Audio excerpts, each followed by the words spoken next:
يا أيها الذين آمنوا اتقوا الله حق تقاته ولا تموتن إلا وأنتم مسلمون وقال الله تبارك وتعالى في القرآن الكريم بسم الله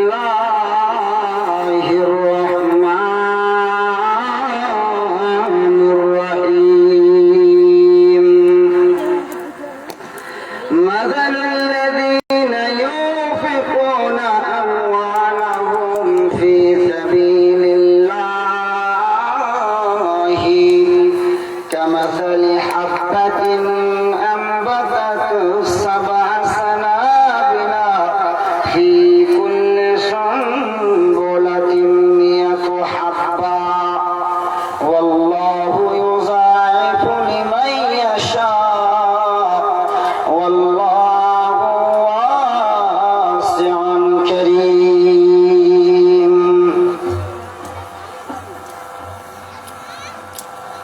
মহাবৈজ্ঞানিক আল্লাহ তুমি সৃষ্টি করেছ মোরে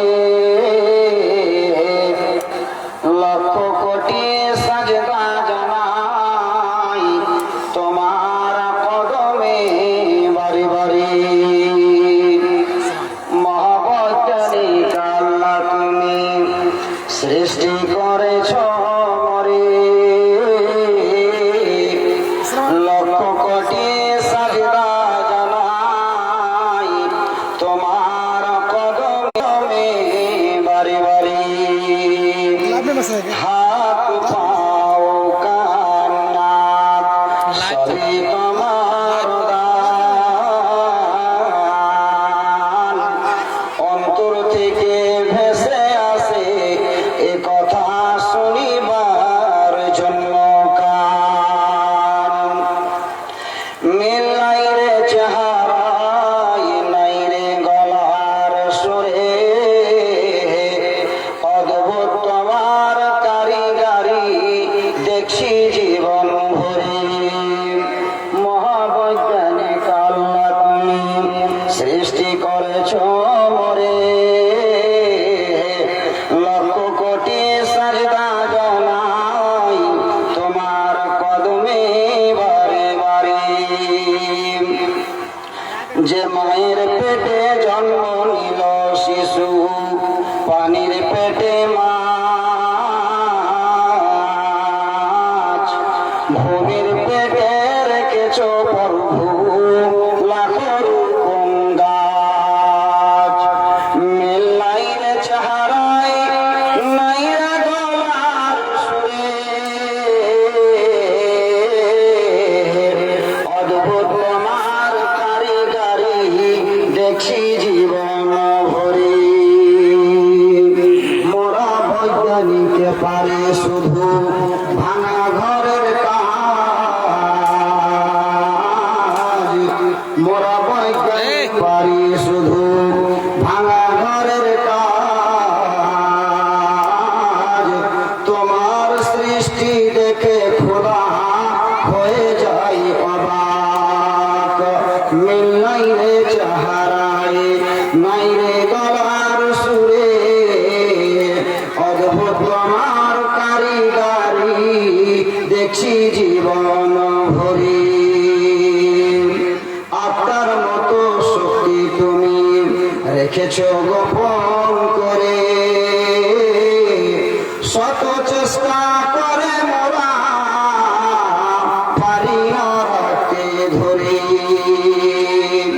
আত্মার মতো শক্তি তুমি রেখেছ গোপন করে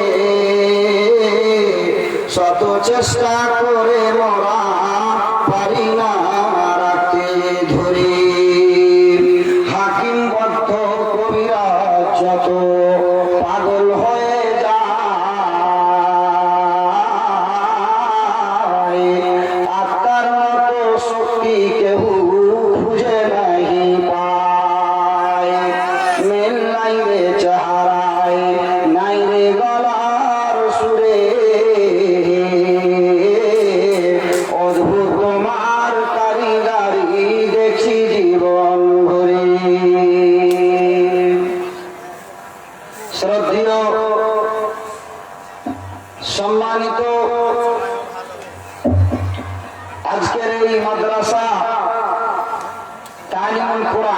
মুর্শিদুল ইসলামের আজিমুশ-শান জলসার যোগ্যতম সভাপতি মহোদয়,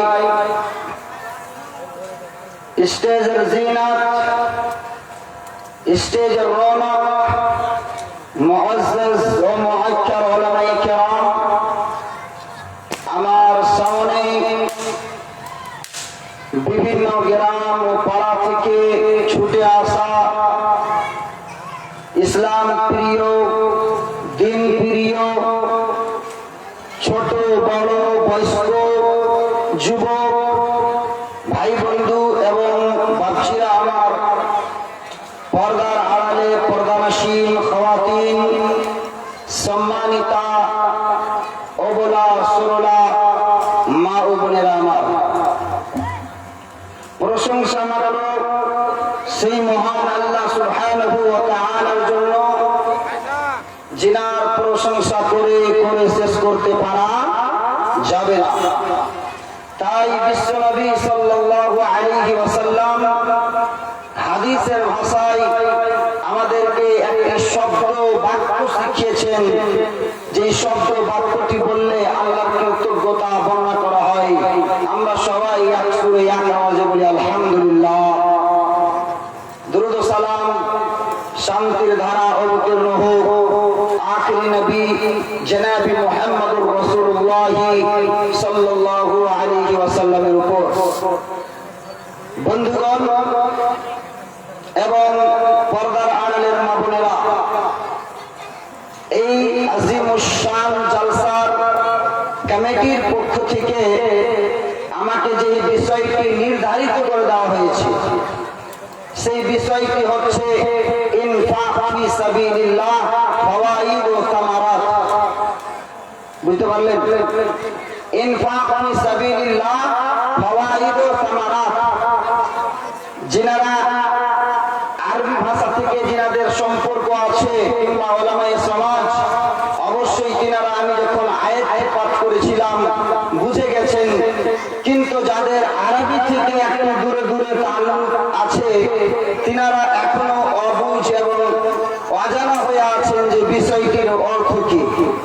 অবশ্যই আমি এই বিষয়টির উপরে কোরআন এবং হাদিসের আলোকে তথ্যবহুল কথা রাখবো ইনশাআল্লাহুল আজিজ। আল্লাহ সুবহানাহু ওয়া তাআলার কাছে দোয়া এবং কামনা করি রব্বুল আলামিন যেন আমাদেরকে এই বিষয়টি সুন্দরভাবে শ্রবণ করার তৌফিক দান করুন, এবং যেই সমস্ত নির্দেশন উপদেশগুলো দেওয়া হবে সেই সমস্ত নির্দেশন উপদেশের উপরে যেন আমরা একবদ্ধ হয়ে আমল করতে পারি। বলেন আল্লাহুম্মা আমিন। বন্ধুগণ আমার, ইনফাক এই শব্দটি আরবি ভাষার বাবে ইফআল থেকে আসে। ইনফাক মানে হচ্ছে আনফাকা ইউনফিকু, ইনফাক বাবে ইফআলের ওজনে মানে খরচ করা, ব্যয় করা, সারফ করা। মনে থাকবে কি করা? খরচ করা, ব্যয় করা, সারফ করা। জি, একটি হাদিস আছে, আমি ওই হাদিসটি কোট করছি এই অর্থ বোঝার জন্য খালি। আল্লাহর নবী জনাবি মুহাম্মদুর রাসূলুল্লাহ সাল্লাল্লাহু আলাইহি ওয়াসাল্লাম বলছেন, আনফিক ইউনফাক আলাইক। তুমি আজকে খরচ করো, কালকে তোমার উপরে খরচ করা হবে। কথা বুঝতে পারছেন? আপনি আজকে যদি খরচ করেন, কালকে আপনার উপরে খরচ করা হবে। তাহলে ইনফাক মানে হচ্ছে খরচ করা। ফি সাবিলিল্লাহ মানে আল্লাহর রাস্তায়। কোথায়? আল্লাহর রাস্তায়। তাহলে ইনফাক ফি সাবিলিল্লাহর যদি আমরা মুতারাদিফ সমানার্থী শব্দ খুঁজি, তাহলে কি হতে পারে? সাদকা করা, খায়রাত করা, আল্লাহর রাস্তায় দান করা। ফাওয়াইদ একটি এমন শব্দ যেটি হচ্ছে জামা। ফাওয়াইদ মানে হচ্ছে ফায়দা, উপকারী। এই যে ইনফাক ফি সাবিলিল্লাহ বিষয়টি রয়েছে, এর উপকার কি? সামারাত মানে হচ্ছে নাতিজা। এর নাতিজা কি বের হবে ইনশাআল্লাহ আমরা সবাই শুনবো। সমস্ত ওই ভাই বন্ধুদের কাছে আমি অনুরোধ করবো, যিনারা আমার আওয়াজ শুনতে পাচ্ছেন, দয়া করে আপনারা পিন্ডালে আসে। আমি এদিক ওদিকের কথাও বলি না,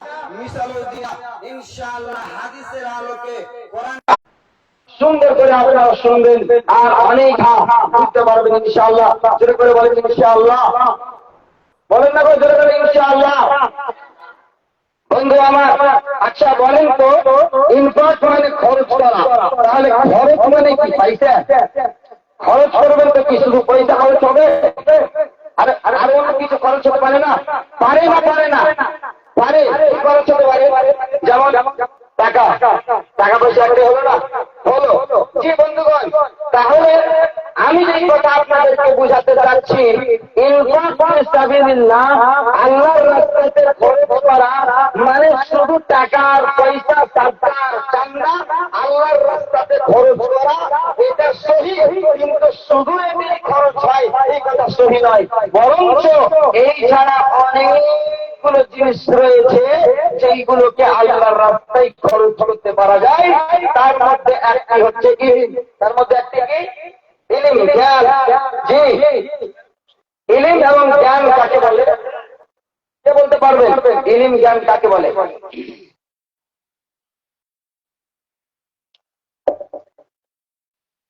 ইলম, ইলম, ইলম কাকে বলে বন্ধুরে? ইলমের অর্থ কি? আসেন এই বিষয়টিকে আমি আপনাদের সামনে তুলে ধরি।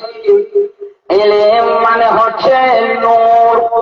আরবিতে একটি শব্দ রয়েছে, বাক্য রয়েছে, মনে রাখবেন মুসলমান।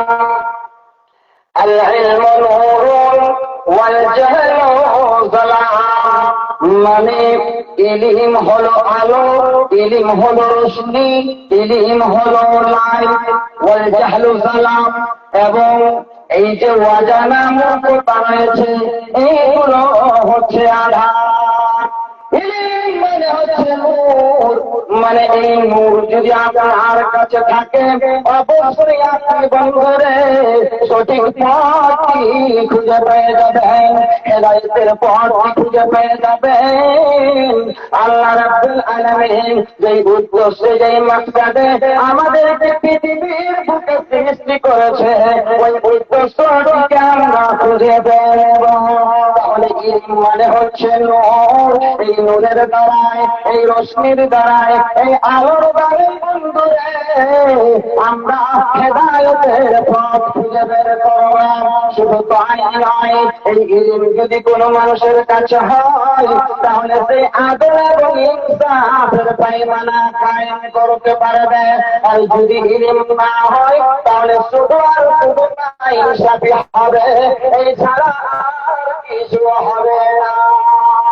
এই জন্যই ব্যাপারে আল্লাহ সুবহানাহু ওয়া তাআলা স্পষ্ট করে কোরআনের মধ্যে একখানা আয়াত দিয়েছেন, বর্ণনা করেছেন।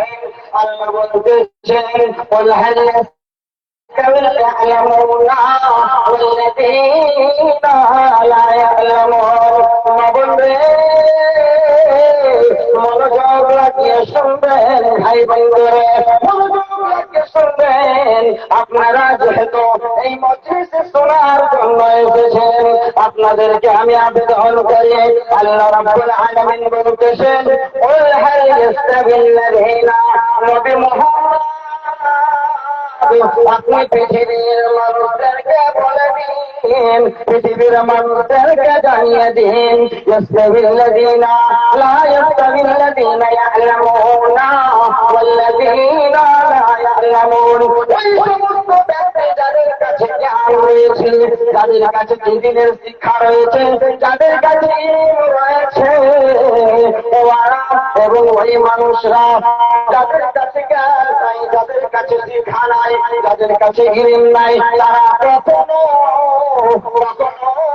সমান হতে পারে না।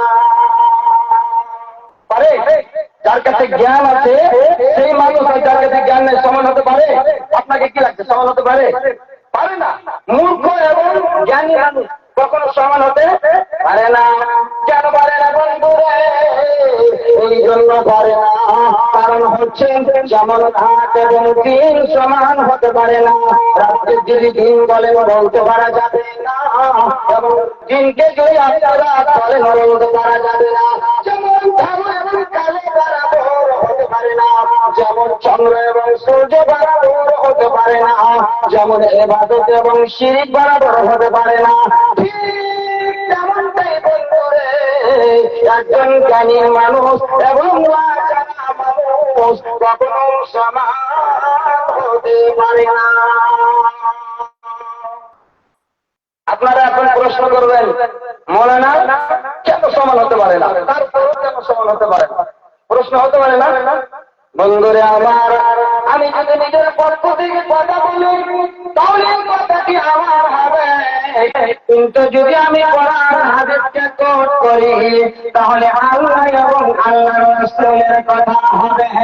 মনে রাখো মুসলমান, কেন হতে পারে না সমান? এই ক্ষেত্রে আল্লাহ রাব্বুল আলামিন নিজেই বলেছেন, ইন্নামা ইয়াখশাল্লাহু মিন ইবাদিল উলামা। কোন মানুষ, কোন ব্যক্তি বাস্তবে যদি আল্লাহকে দেখে কেউ ভয় করতে পারে তাহলে সেই হচ্ছে আলিম সমাজ। আলিম সমাজ ছাড়া অন্য কোন মানুষ বাস্তবে আল্লাহকে দেখে ভয় করতে পারে না। যার অনেক কারণ রয়েছে, এই জন্য যে যারা ইলমওয়ালা তারা আল্লাহকে জানে, আল্লাহর উলুহিয়তকে জানে, আল্লাহর রুবুবিয়তকে জানে, যতগুলো এগুলোর উপরে তাদের ঈমান আছে, এদের ঈমান ইলম রয়েছে, মানে জানার রয়েছে। আর আমি এখানে যে যতক্ষণ বক্তব্য দেব একটি মূর্খ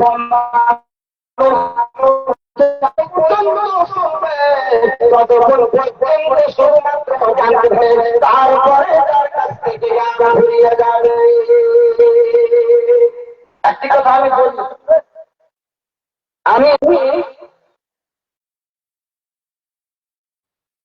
আলিম মানে আপনারা কি বুঝলেন? আলিম মানে কি? আলিম মানে যে মাদ্রাসাতে ডিগ্রি নিয়ে এসেছে, জি না। আলিম মানে হচ্ছে ওই প্রত্যেকটা ব্যক্তি যার কাছে দিনের জ্ঞান আছে। না তো সবাই ছুটে যাবে, কি ছুটবে না? ছুটবে না, ছুটবে না। অনেক কোনো মানুষ ছুটে যাবে, তাহলে অনেক মানুষ যেতে পারে। যদি তাদের কাছে জ্ঞান না থাকে ছুটবে না, অবশ্যই ছুটবে। যাদের কাছে জ্ঞান রয়েছে তারা হলো আল্লাহর নিকটে সম্মানীয় ব্যক্তি, ইজ্জতওয়ালা ব্যক্তি। এই জন্য মনে রাখবেন মুসলমান, এই জ্ঞানকে আল্লাহর রাস্তাতে সারফ করা, এই জ্ঞানের তাবলীগ করা, এই জ্ঞানকে আল্লাহর রাস্তাতে ফেলা, এই জিনিসটা এত বড় বিশাল জিনিস।